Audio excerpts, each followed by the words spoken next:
The doorbell rang at exactly 7:15 on a Thursday evening.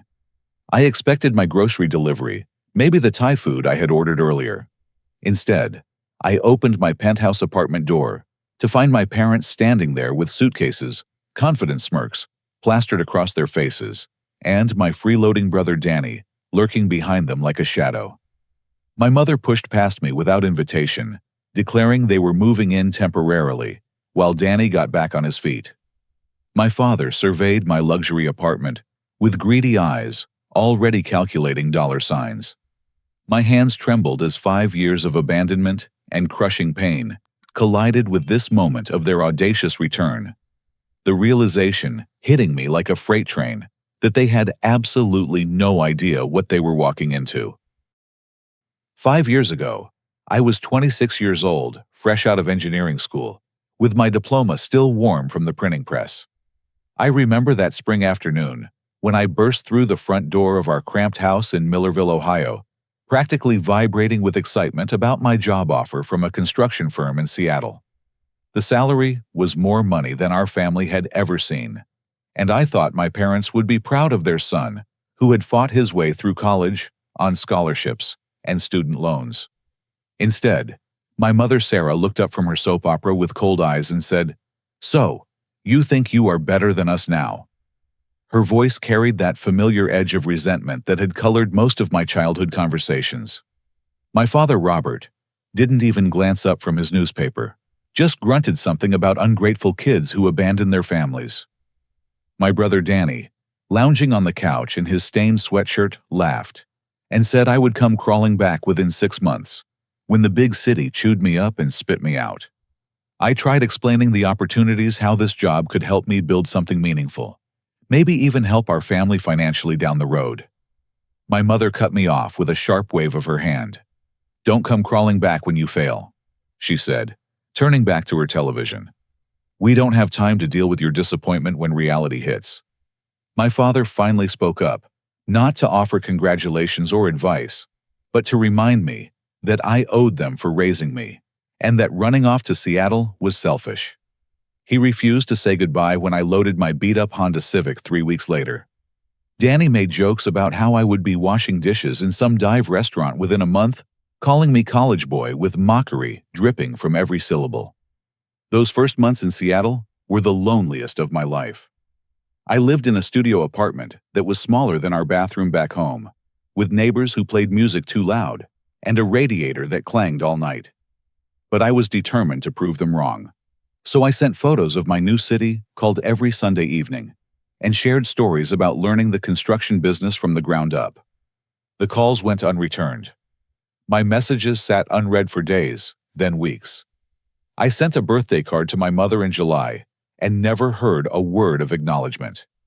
When Christmas approached, I called to ask about visiting home and was told they already had plans that didn't include me. My father answered the phone that time and said they were too busy to worry about my schedule. The breaking point came during my second winter in Seattle. Our neighbor back home, Mrs. Patterson, had a heart attack, and I called to check on her since she had always been kind to me growing up. Danny answered the phone and told me not to bother calling anymore because they didn't have a son named Irving. The line went dead, and I sat in my tiny apartment staring at the phone for hours, feeling like someone had reached into my chest and torn out my heart. But here was the twist I discovered later that shattered everything I thought I knew about my family's financial situation.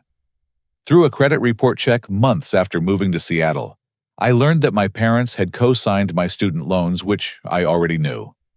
What I didn't know was that they had secretly liquidated my college fund, the money my grandmother had left specifically for my education, to pay for Danny's failed business ventures over the years. $22,000 that was supposed to secure my future had vanished into my brother's string of get-rich-quick schemes, from buying vending machines that never got placed to investing in a friend's landscaping business that folded within 6 months. They never told me the money was gone. I had been working extra jobs throughout college, eating ramen noodles for dinner and buying textbooks secondhand, while they let me believe my grandmother's gift was still sitting in an account waiting for graduation. The debt I was carrying wasn't just from living expenses and tuition. It was from replacing money that had already been stolen from me by the people who were supposed to protect my future. My college roommate, Marcus, had warned me about family toxicity during our senior year. He came from a similar background and had cut contact with relatives who treated success as a betrayal rather than an achievement. Some people will try to hold you down because your rise reminds them of their own failures. He told me one late night in our dorm room. I thought he was being dramatic then, but sitting alone in Seattle with the phone still warm from Danny's rejection, I understood exactly what he meant. My first boss in Seattle was a woman named Janet Rodriguez, who ran the small construction firm that hired me. She was in her 50s, tough as nails, but had a motherly instinct for young people trying to build careers. When she noticed I never took time off to visit family, she started inviting me to her house for Sunday dinners. Her husband Carlos and their 2 teenagers welcomed me like extended family, something I had never experienced growing up. The neighbors in my first apartment building became more of a support system than my blood relatives ever had been. There was Mr. Kim in the unit below mine, a retired teacher who helped me practice my presentations for work. Mrs. Washington across the hall always had extra food and would knock on my door when she made too much soup or lasagna. These people barely knew me, but they showed more genuine care in small daily interactions than my parents had demonstrated in years. During those early months of silence from Ohio, I made a decision that would define the next 5 years of my life. If they wanted to pretend I didn't exist, I would stop existing for them too. But instead of disappearing into bitterness, I would channel every ounce of pain and rejection into building something so substantial that their dismissal would become irrelevant. I would create a life so successful and meaningful that their absence would be revealed as their loss, not mine. My first year alone in Seattle was a masterclass in survival and determination. I worked my construction job from 7 in the morning until 4 in the afternoon, then drove across town to stock shelves at a home improvement warehouse until midnight. My meals consisted of whatever was cheapest at the grocery store, usually pasta with butter or canned soup, stretched across multiple days. I calculated every expense down to the penny because every dollar saved was a dollar that could be invested in my future. The construction work taught me more than just building techniques. I learned how structures held together, how to read blueprints like novels, and most importantly, how to spot properties with potential that others overlooked. During lunch breaks, I would walk through neighborhoods near our job sites, taking notes on houses that were run down, but structurally sound. I started understanding the difference between cosmetic problems that scared buyers away and real foundation issues that made properties worthless. That's when I met Bill Harrison, a 68-year-old contractor who worked on some of our larger projects. Bill had been building houses since the 1970s and had watched Seattle transform from a logging town into a tech boom city. He noticed my curiosity about the business side of construction and started explaining how real estate markets worked, how to estimate renovation costs, and most importantly, how to identify neighborhoods that were about to improve. The secret isn't finding the prettiest house, Bill told me one rainy afternoon as we worked on replacing kitchen cabinets in a downtown condo. The secret is finding the ugliest house in the best neighborhood, then making it beautiful. Location you can't change, but everything else is just labor and materials. I started spending my weekend mornings driving around Seattle with Bill, learning to evaluate properties like a detective, examining crime scenes. He taught me to check foundation walls for cracks, look for water damage in basements, and calculate square footage by counting steps. More than technical skills, he showed me how to see potential where others saw problems. After 8 months of saving every possible dollar, I had accumulated enough money to make an offer on my first property. It was a tiny house in the Ballard neighborhood, built in 1942 and abandoned by heirs who lived across the country. The exterior looked like something from a horror movie, with peeling paint, broken windows, and a front porch that sagged like a frown. But the bones were solid, the location was improving, and the price was $15,000 below market value for the neighborhood. I spent every evening for 3 months renovating that house, Bill helped me in exchange for learning about modern construction techniques, and slowly, we transformed the disaster into a home that young professionals would want to rent. New paint, refinished hardwood floors, updated electrical work, and a kitchen that looked like it belonged in a magazine. When I listed it for rent, I had 12 applications within a week. The rental income covered my mortgage payment, plus an extra $200 every month. That extra money became the seed for my next purchase, then the next one. I was reinvesting every penny of profit, living like a monk, and studying real estate markets like they were scripture. My social life consisted of networking events with contractors, real estate agents, and property managers who became my informal education system. Angela Rodriguez, at First National Bank, became my ally in financing deals that other investors couldn't access. She believed in my business plan when I was still driving a 10-year-old Honda and wearing the same 3 shirts to work. Tommy Chen, a city planner, helped me understand zoning regulations and development opportunities that most small investors never discovered. Lisa Park, a real estate agent who specialized in distressed properties, started calling me first when she found houses that needed work but had potential. Within 18 months, I owned 4 rental properties and had quit my warehouse job to focus on real estate full-time. The construction work provided steady income while I learned the business, and Bill Harrison had become like the father I never had, teaching me not just about building houses, but about building character and treating people with respect. But then came the second devastating twist that shattered any remaining illusions about my family's character. I had hired a private investigator named Jake Miller, a former police detective, to do background checks on potential tenants. Jake was thorough and discreet, and during one conversation he mentioned that he could investigate anyone, including family members who might be causing problems in someone's life. Curiosity got the better of me, and I asked Jake to look into what my family had been telling people back in Millerville about my move to Seattle. What he discovered made my stomach turn with a combination of rage and heartbreak. My parents hadn't just ignored me. They had been actively destroying my reputation in our hometown to make themselves look like victims. According to Jake's investigation, which included recorded conversations with several Millerville residents, my mother had been telling everyone at church and around town that I had abandoned my family when they needed me most. She claimed I had become selfish and greedy, caring only about money and looking down on the people who raised me. My father told his drinking buddies at Murphy's Tavern that I thought I was too good for small-town life and had cut contact because I was ashamed of my working-class roots. The most painful part was learning that several families in Millerville had asked about me with genuine concern, wanting to know if I was doing well and sending their regards. My parents had told these kind neighbors that I didn't want to hear from anyone in Ohio and had specifically requested that they not share my contact information. They had blocked potential friendships and connections that could have provided some comfort during my loneliest months in Seattle. But they weren't just playing victims to gain sympathy. Jake discovered that they had been collecting money from the community based on their sob story about their ungrateful son. Church collections assistance from local charities and loans from neighbors who felt sorry for parents whose educated son had abandoned them in their time of need. They were profiting financially from my absence, while simultaneously poisoning my reputation in the only place I had ever called home.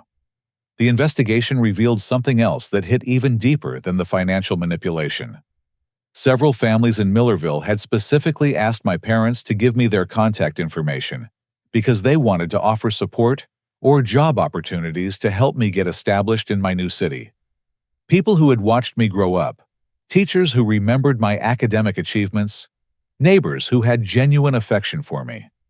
My parents had told them all that I had specifically requested no contact with anyone from Ohio because I wanted to start fresh and forget my past.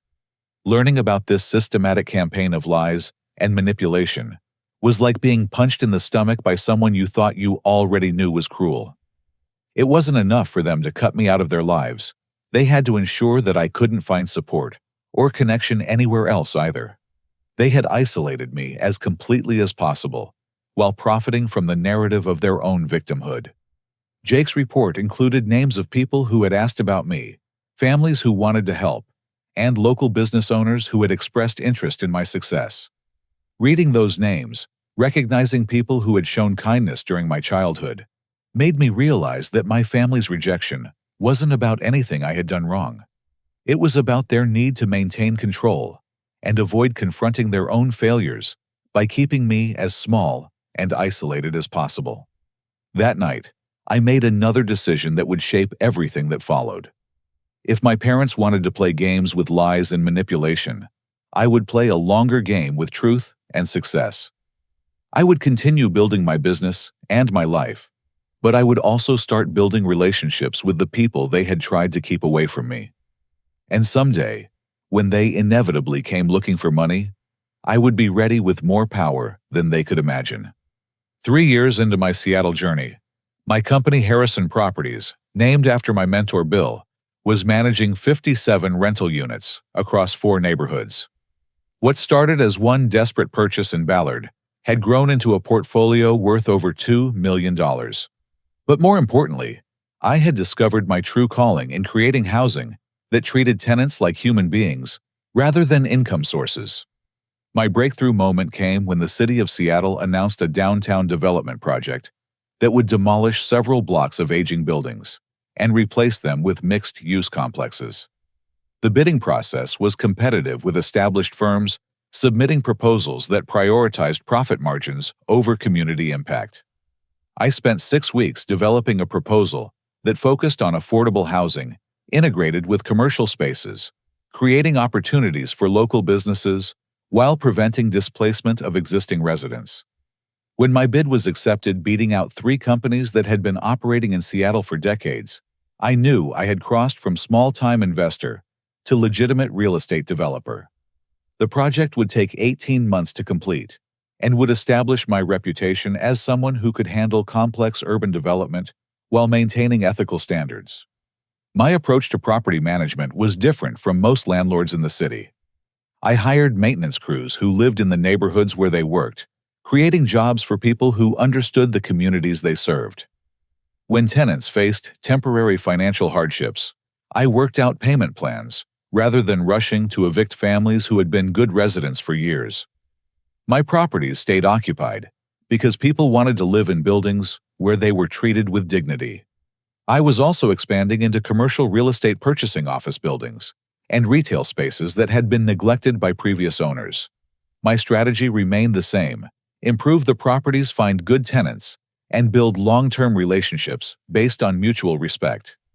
The rental income from commercial properties was higher, but I kept residential rents affordable because I remembered what it felt like to struggle financially in an expensive city. Personal growth was just as important as business expansion during these years. I started seeing Dr. Amanda Foster, a therapist who specialized in family trauma and relationship issues. Our weekly sessions helped me understand that my family's rejection said nothing about my worth as a person and everything about their inability to handle other people's success. Dr. Foster taught me healthy boundary setting and helped me recognize manipulation tactics that I had been programmed to accept as normal family interaction. My daily routine reflected the discipline that had carried me through the hardest times. Up at 5 in the morning for an hour at the gym, working until 8 in the evening, then spending time until midnight, studying market trends and development opportunities. I lived in a modest apartment, even though I could afford much better, continuing to reinvest profits back into business growth. The penthouse apartment that would eventually shock my parents was a recent purchase, bought not as a status symbol, but as a reward for reaching 8 figures in net worth. It represented security and success, but more than that, it represented freedom from ever having to depend on anyone who had proven they couldn't be trusted. My business philosophy had evolved into something Bill Harrison called ethical capitalism. We made money by solving problems and improving communities, rather than exploiting weaknesses or taking advantage of desperate people. My company created jobs, provided quality housing, and contributed positively to Seattle's growth, rather than just extracting profit from existing resources. Kevin Santos, my lawyer and increasingly close friend, helped me structure the business to protect assets while maintaining flexibility for expansion. We formed limited liability companies for different property types, created legal frameworks for ethical tenant relations, and established investment accounts that would provide security regardless of real estate market fluctuations. On a Tuesday evening in April, while reviewing financial reports in my home office, I received a text message that changed everything. The sender was listed as Mom, a contact I hadn't deleted despite years of silence. The message was concise and manipulative. Your brother Danny owes people money, bad people. We need $50,000 by Friday, or things will get ugly. We are driving to Seattle. Family helps family. My first reaction was anger at the presumption that they could appear after 5 years of complete silence and expect immediate financial rescue. My second reaction was suspicion about the timing and the amount. $50,000 was substantial, but not devastating to my current financial position, which suggested they had some knowledge of my success, but didn't understand the full scope of what I had built. I forwarded the message to Jake Miller, my private investigator, and asked him to look into Danny's current situation. If my brother was genuinely in danger, I needed to understand the real circumstances before making any decisions. But if this was another manipulation scheme, I wanted documentation of their lies before they arrived at my door.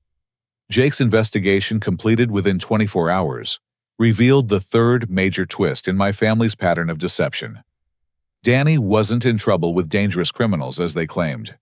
He owed money to our cousin Ricky's gambling ring, which operated card games and sports betting out of the back room of a bar in nearby Youngstown.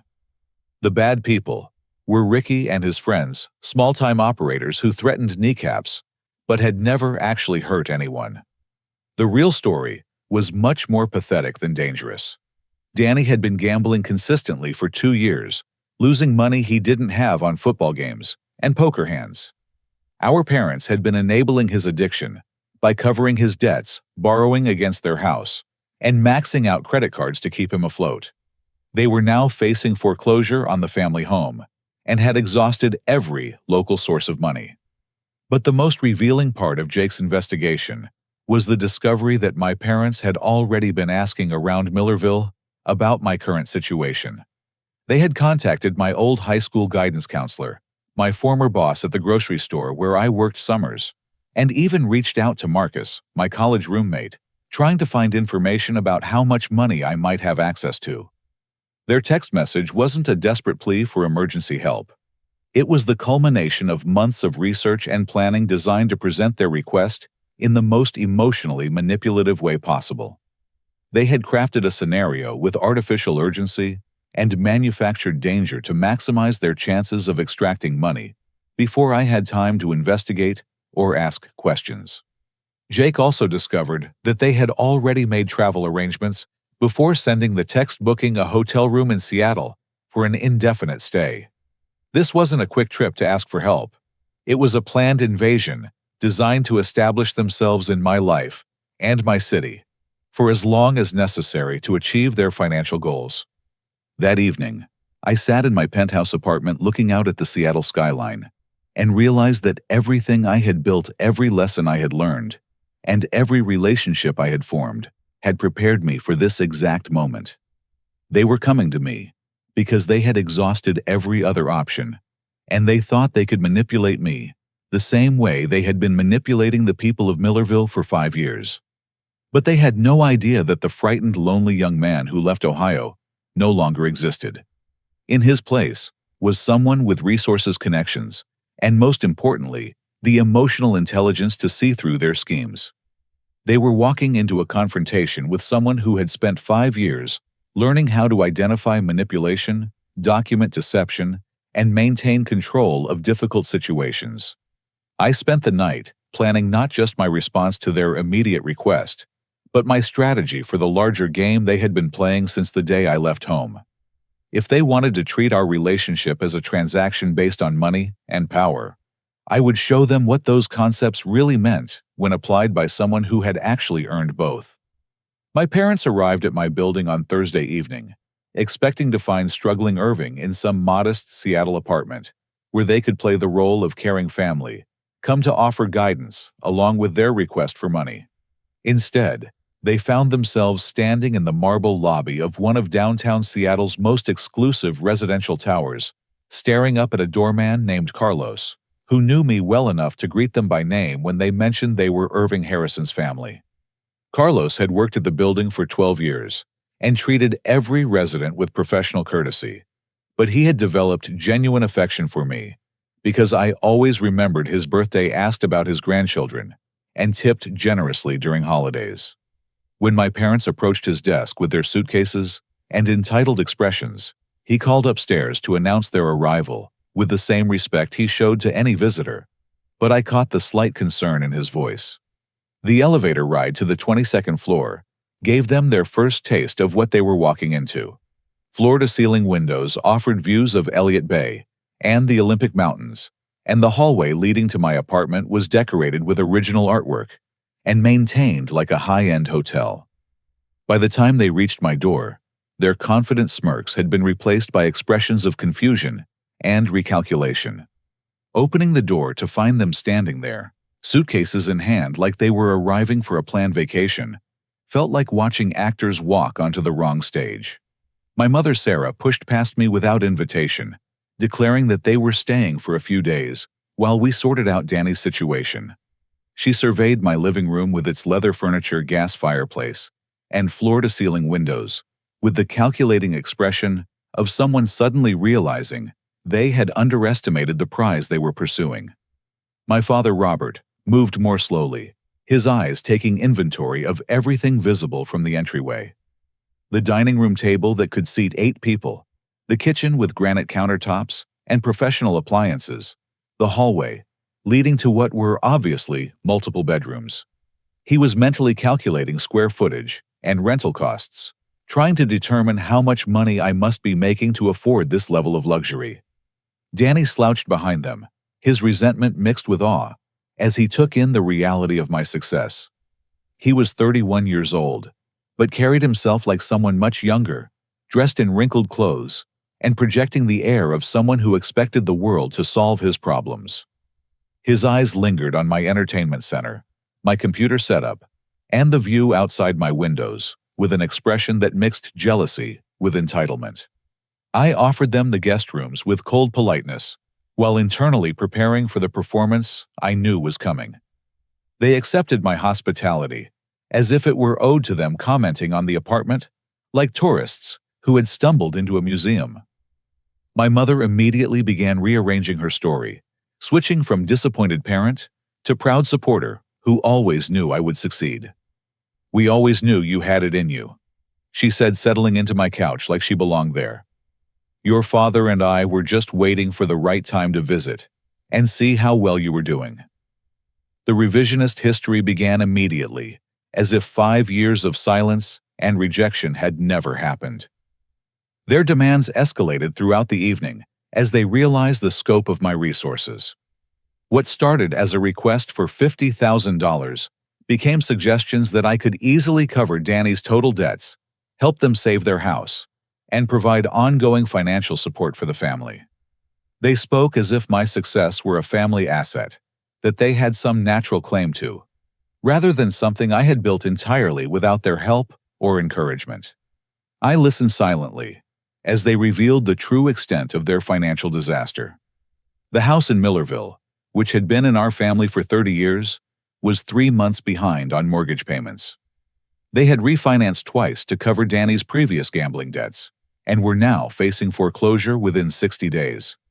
Their credit cards were maxed out, their savings account was empty, and they had borrowed money from neighbors and relatives until everyone stopped returning their calls.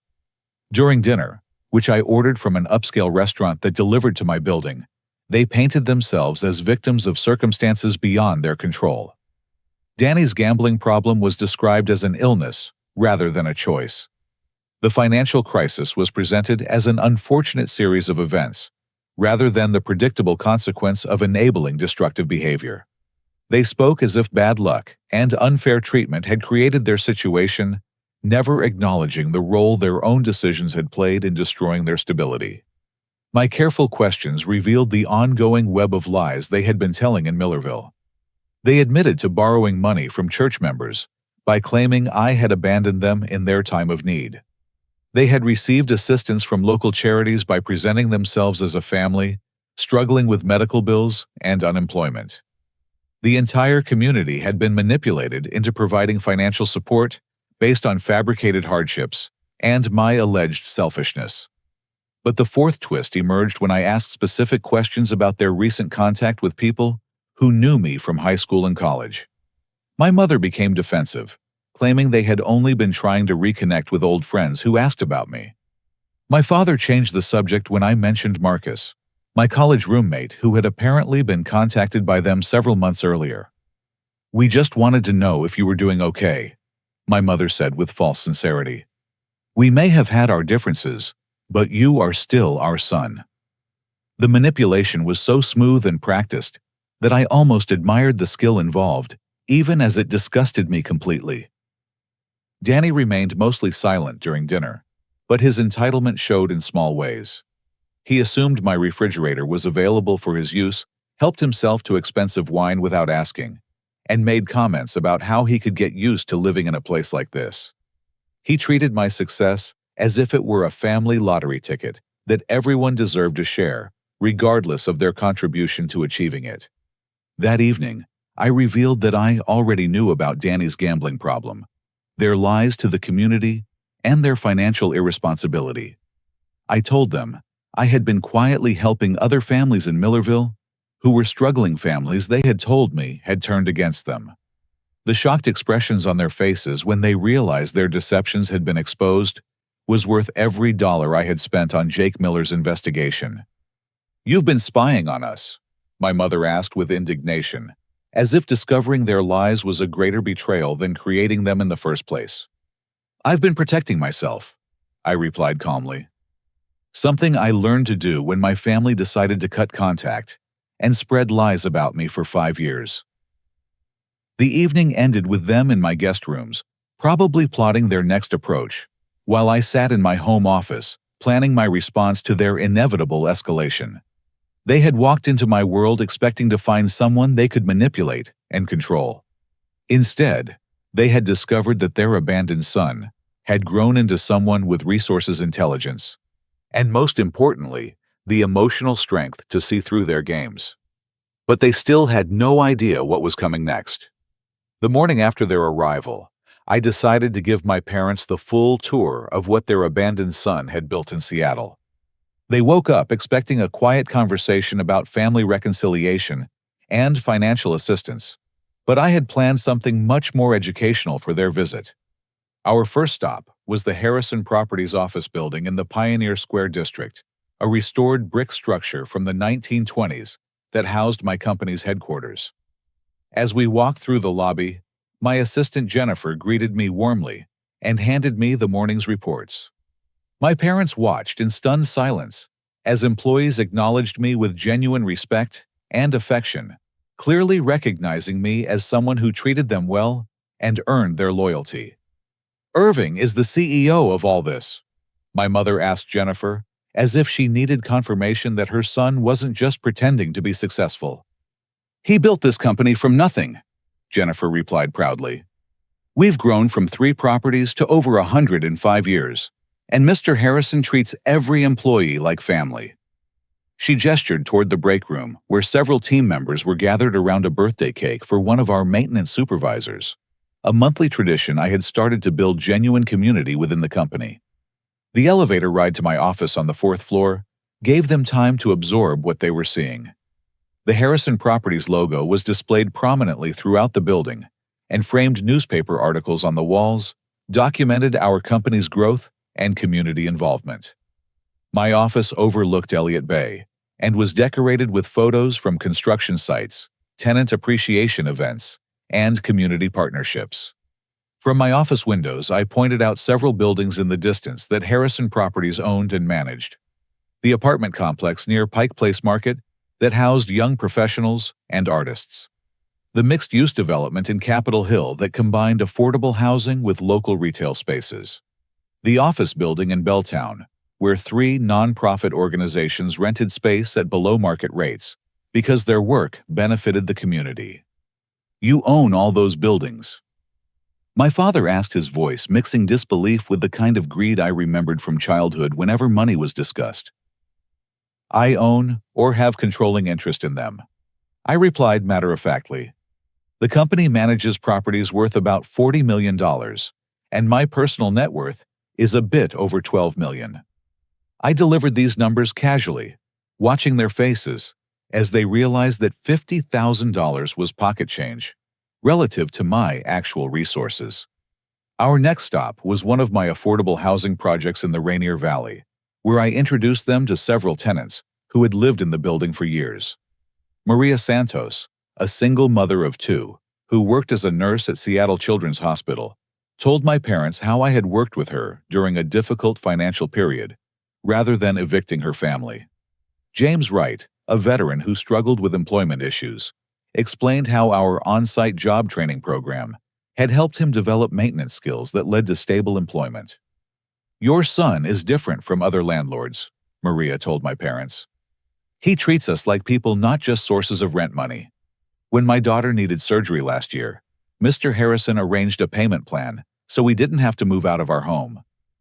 She gestured toward the playground we had built behind the apartment complex, where her children played safely every afternoon after school. My parents listened to these stories with growing amazement, not because they were proud of my character, but because they were calculating the financial implications of tenants who spoke about me with genuine gratitude. They were beginning to understand that my success wasn't just about accumulating money, but about building a business that created positive relationships with hundreds of families throughout Seattle. During lunch at a restaurant near my Ballard property, the one where my real estate career had begun, they started asking direct questions about my wealth and business operations. How many properties did I own? How much rental income did the company generate monthly? Were there opportunities for family members to get involved in the business? The conversation felt like a job interview, conducted by people who had never worked for anything they wanted to achieve. We could move to Seattle, my mother suggested with transparent enthusiasm. Danny has experience in sales, and your father knows construction work. We could all be together again working as a family business. The assumption that they deserved immediate inclusion in something they had played no role in creating was breathtaking in its audacity. That afternoon, I revealed the scope of my involvement in their hometown of Millerville, Ohio. Over the past 2 years, I had been quietly purchasing properties throughout the town through shell companies and investment partnerships. I now owned 37 residential properties, 2 commercial buildings, and the old bank building on Main Street. My property management company in Ohio, operating under the name Heritage Holdings, controlled about 30% of Millerville's rental market. You've been buying up our town, Danny asked with confusion and resentment. What kind of game are you playing? I've been investing in a community that I care about, I replied calmly. The same community where my family has been telling everyone that I abandoned them and became selfish. I showed them property records on my phone, documenting purchases made through various legal entities that obscured my direct involvement. The truth was more strategic than sentimental. I had been using my success to quietly help families in Millerville who were struggling with housing costs, job losses, and financial emergencies. The Johnsons, who lost their farm to bankruptcy, were now managing one of my rental properties and living in company housing at reduced rent. The Washingtons, whose teenage son had cancer, received assistance through a scholarship fund I established without revealing my identity as the benefactor. All those families you told me had turned against me. I continued. They've been asking Heritage Holdings to help me find their contact information because they wanted to congratulate me on my success. Mrs. Patterson, who had the heart attack when I called to check on her, has been managing 3 of my properties for 2 years. She asks about you regularly and wonders why you never told her I was doing well. The devastation on their faces when they realized their hometown reputation had been built on lies was almost satisfying enough to end my demonstration there. But I had saved the most powerful revelation for last. "There's something else you should know about your house in Millerville," I said as we drove back toward my apartment building. "The bank that holds your mortgage sold your loan to an investment firm 6 months ago. That investment firm is owned by Heritage Holdings, which means I've been controlling your foreclosure timeline since December. I could have stopped the foreclosure proceedings at any time, but I wanted to see how far you would go before coming to me for help." The silence in the car was deafening as they absorbed the implications of what I had just revealed. They had been performing their desperate financial crisis for someone who already held the power to solve their problem with a single phone call. Every lie they told, every manipulation they attempted, every community member they deceived had been unnecessary because their abandoned son was already in complete control of their situation. "You mean you've been watching us struggle while you could have helped?" my mother asked with a combination of shock and outrage that revealed how little she understood about consequences and accountability. "I've been watching you lie, manipulate, and exploit your community while blaming your problems on everyone except yourselves," I replied. "I wanted to see if you were capable of honesty or personal responsibility before deciding whether you deserved any help at all." We spent the rest of the drive in silence, my parents staring out the windows at a city that had embraced and rewarded their son, while they had been playing victim in a town that was quietly being improved by his success. By the time we reached my building, they understood that they weren't negotiating with the desperate young man they had rejected 5 years earlier. They were dealing with someone who had more power over their lives than they had ever imagined possible. But I still had one more surprise waiting for them. The next morning, I laid out my terms for helping my family with their financial crisis. We gathered in my living room with Seattle's skyline, providing a backdrop that reminded everyone present who held the real power in this situation. I had spent the previous evening consulting with Kevin Santos, my attorney, and Dr. Amanda Foster, my therapist, to ensure my approach was both legally sound and emotionally healthy. "I'm willing to help you." I began, my voice calm and measured, like I was conducting a business negotiation rather than a family reunion. "But my assistance comes with non-negotiable conditions that you will meet before receiving a single dollar from me." My first condition was a complete public apology to the Millerville community for the lies they had been spreading about me for 5 years. They would stand up in front of our former church congregation, post a statement in the local newspaper, and personally contact every family they had deceived to acknowledge their dishonesty and ask for forgiveness. The apology would specifically admit that I had never abandoned them, that I had been trying to maintain contact, and that their financial problems were caused by their own poor decisions rather than my alleged selfishness. "You want us to humiliate ourselves in front of the entire town?" my mother asked with indignation that revealed how little she understood about taking responsibility for consequences. "I want you to tell the truth for the first time in 5 years," I replied. "The same truth you would have been telling all along if you had any integrity or respect for the people who trusted you enough to offer help based on your lies." My second condition was that Danny would enter a residential rehabilitation program for gambling addiction, with all costs covered by Harrison Properties, but with strict completion requirements. If he left the program early or failed to complete the full treatment protocol, all financial assistance to the family would end immediately.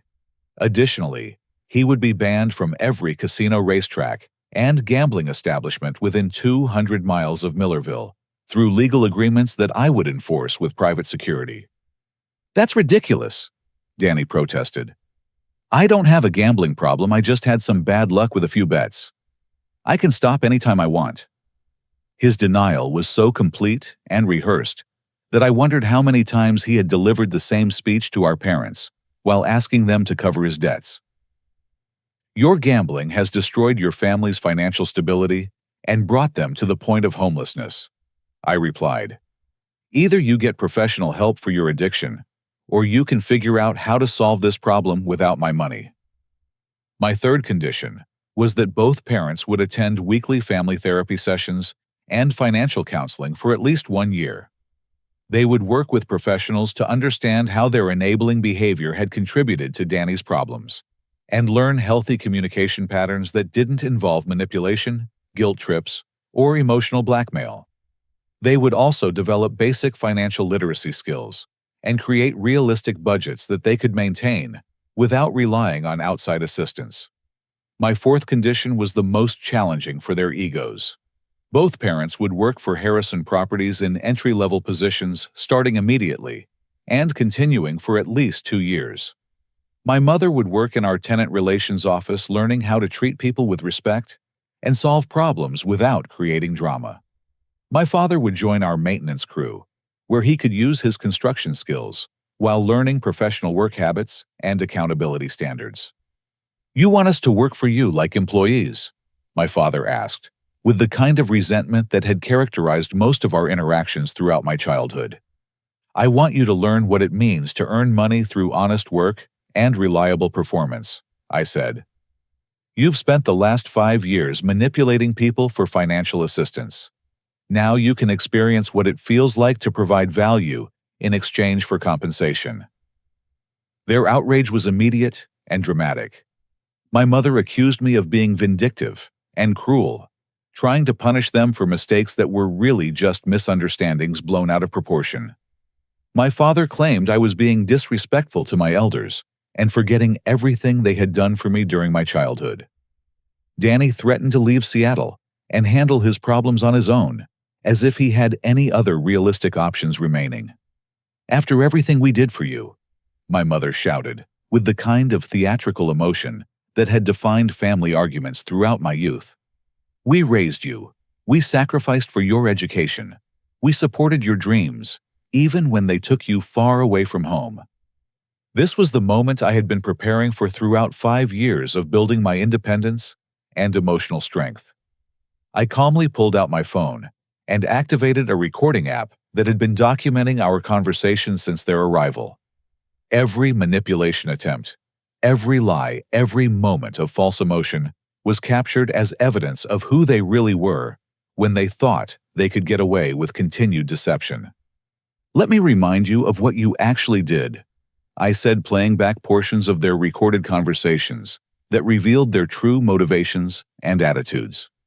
Their shocked expressions when they heard their own voices discussing my wealth as if it were family property, their casual dismissal of my feelings, and their calculated approach to extracting money were devastatingly clear in their own words. But I had saved the most powerful revelation for this exact moment.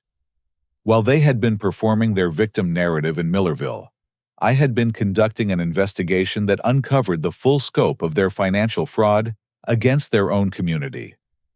Bank records showed that they had received over $30,000 in loans and assistance from neighbors, church members, and local charities over the past 3 years, all obtained through false claims about medical emergencies, job losses, and family crises that never actually occurred. "You've been running confidence schemes against people who genuinely cared about your welfare." I continued, showing them documented evidence of their fraud, compiled by Jake Miller's investigation. "Mrs. Fletcher gave you $800 for Danny's supposed medical bills. The Hendersons co-signed a loan for car repairs that you spent on gambling debts. Reverend Martinez organized a church collection for your family's fictional heating crisis, while you were actually spending money at Mountaineer Casino." The evidence was overwhelming and meticulously documented. Screenshots of their social media posts contradicting their claims of poverty. Credit card records showing expenditures that directly conflicted with their requests for emergency assistance. Witness statements from Millerville residents who had been deceived into providing money based on fabricated hardships.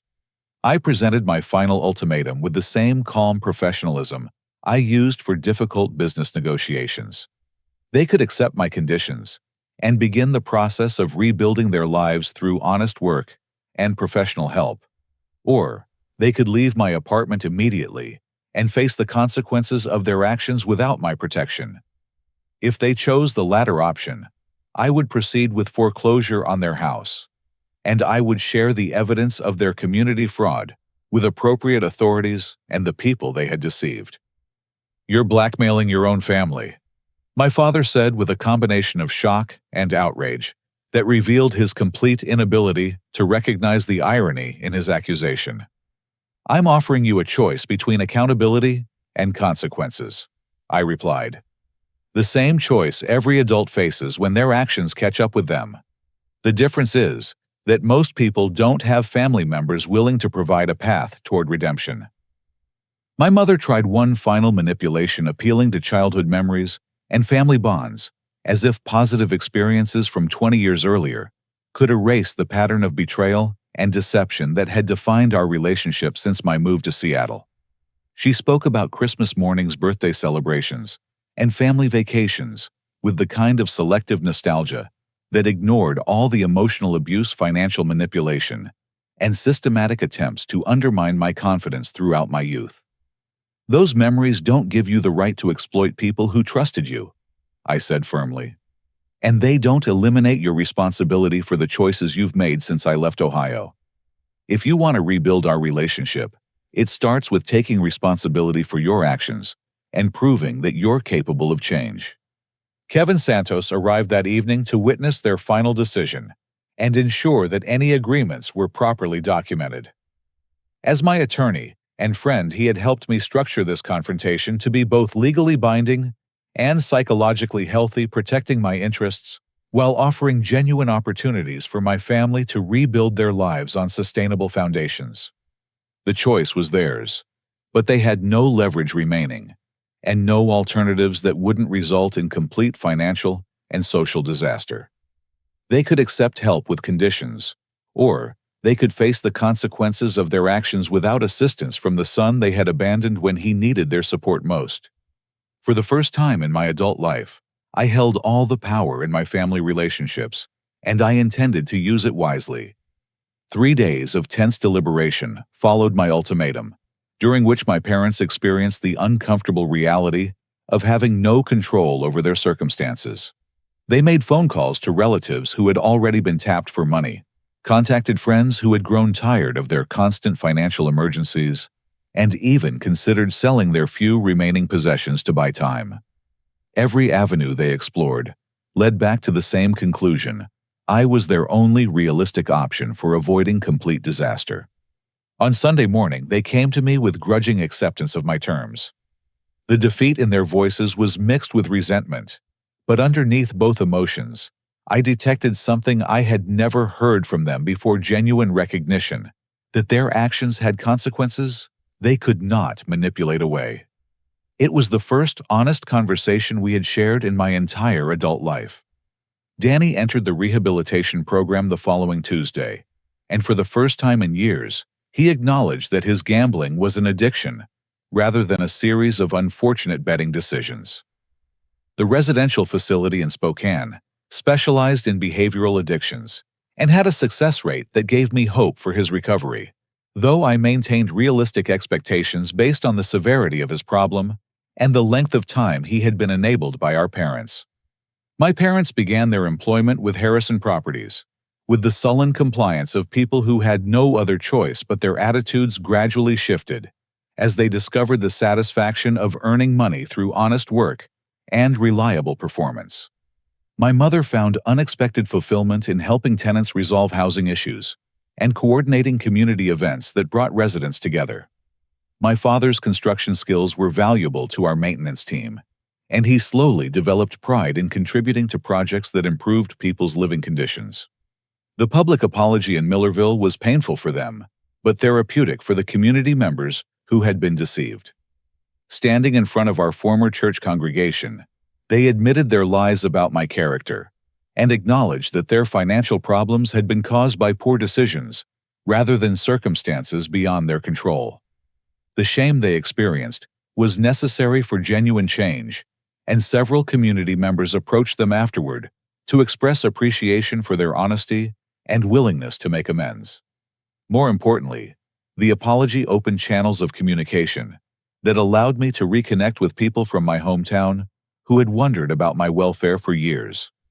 Mrs. Patterson, my former neighbor, called me the same evening to express her pride in my success and her disappointment that my parents had prevented her from maintaining contact. Teachers from my high school reached out to congratulate me and share stories about other students who remembered me fondly. The connections I thought I had lost forever were restored once the barrier of lies had been removed. The financial counseling sessions revealed the depth of my parents' dysfunction around money and responsibility. They had never maintained a household budget, never planned for emergencies, and never considered the long-term consequences of their spending decisions. Learning basic financial literacy in their 60s was humbling, but it provided them with skills that should have been developed decades earlier. Family therapy sessions were more challenging because they required my parents to confront the emotional abuse and manipulation that had characterized their parenting style throughout my childhood and adolescence. Dr. Foster guided us through conversations about respect boundaries and healthy communication that were painful but necessary for building any kind of sustainable relationship moving forward. After 6 months of consistent work performance and therapy attendance, I began to see genuine changes in my parents' behavior and attitudes. They developed friendships with other Harrison Properties employees, took pride in completing projects successfully, and started to understand the satisfaction that comes from contributing positively to other people's lives, rather than just extracting what they needed for themselves. Danny successfully completed his rehabilitation program and returned to Ohio with a commitment to continue outpatient therapy and attend support groups for gambling addiction. I offered him a position with Heritage Holdings, managing properties in Millerville, which provided stable income while allowing him to rebuild his reputation in the community he had disappointed.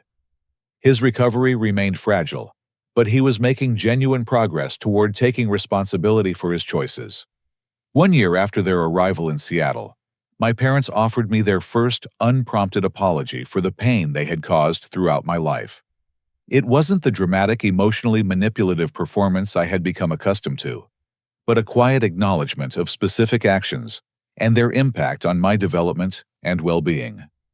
The apology came without requests for anything in return, which was how I knew it was genuine. They returned to Ohio as employees of Heritage Holdings, managing several of my properties and living in a modest apartment that they paid for with their earned income.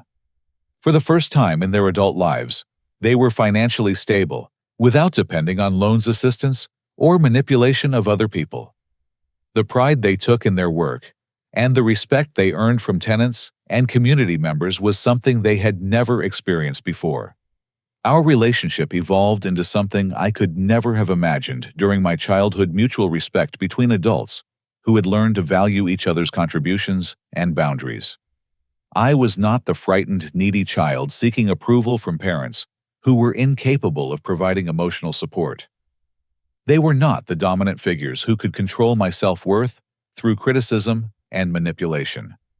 We were equals who chose to maintain contact because we added value to each other's lives. My business continued to grow, but, more importantly, it became a vehicle for creating positive change in communities where I invested.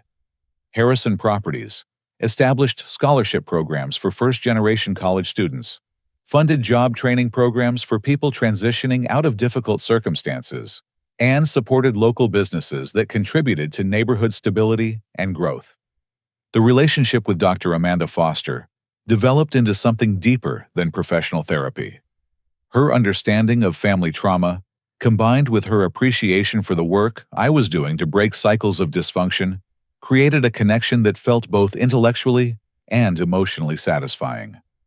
She understood that my success was not just about accumulating wealth, but about proving that people could transcend the limitations imposed by their family circumstances and create lives defined by their own values rather than other people's expectations. Bill Harrison, my mentor and father figure, lived to see Harrison Properties become one of Seattle's most respected property management companies. His philosophy of treating people with dignity while building sustainable businesses became the foundation for everything we accomplished together. When he passed away at 74, surrounded by the extended family that included me and dozens of other young people he had guided over the years, his funeral was attended by hundreds of tenants, contractors, and community members whose lives he had improved through his example of ethical business practices. The greatest lesson I learned from this entire experience was that sometimes the greatest gift toxic people can give you is their absence, because it forces you to discover your own strength and build the life you truly deserve. The abandonment that felt like the end of the world when I was 26 became the beginning of real independence and authentic success. My parents' rejection taught me that approval from people who don't respect you is worthless, while respect from people you admire is priceless. The pain of family betrayal never completely disappears, but it can be transformed into wisdom that protects you from future manipulation and motivates you to treat other people with the kindness and support you wished you had received. The money I made was important for security and freedom, but the character I developed while earning it was the real treasure that no one could take away from me. Today, I wake up in a home that represents not just financial success, but emotional independence and personal integrity. The relationships in my life are based on mutual respect rather than dependency or manipulation. My work contributes positively to communities and creates opportunities for other people to build stable, successful lives. The family that abandoned me learned that love cannot be bought or demanded, but must be earned through consistent demonstration of care and respect. If you've ever felt rejected or abandoned by family members who were supposed to support your dreams, remember that their inability to celebrate your success says nothing about your worth and everything about their character. Sometimes the people who claim to love you the most are the ones who most need you to remain small and dependent so they can feel powerful and important in comparison to your achievements. Your true family consists of the people who celebrate your growth, support your goals, and treat you with respect even when they disagree with your choices. Sometimes these people share your blood, and sometimes they are the ones who choose to love you, despite having no obligation to do so. Have you ever had to set boundaries with family members who treated you poorly, but expected your support when they needed help? How did you handle the balance between family loyalty and personal protection? I'd love to hear your stories in the comments below, and please hit the like button if this story resonated with your own experiences. Don't forget to subscribe for more stories about overcoming family challenges and building the life you deserve. And share this video with anyone who might benefit from understanding that sometimes walking away from toxic relationships is the first step toward finding genuine happiness and success. Thank you for listening, and remember that your worth is not determined by the people who fail to appreciate your value, but by the positive impact you have on the world around you.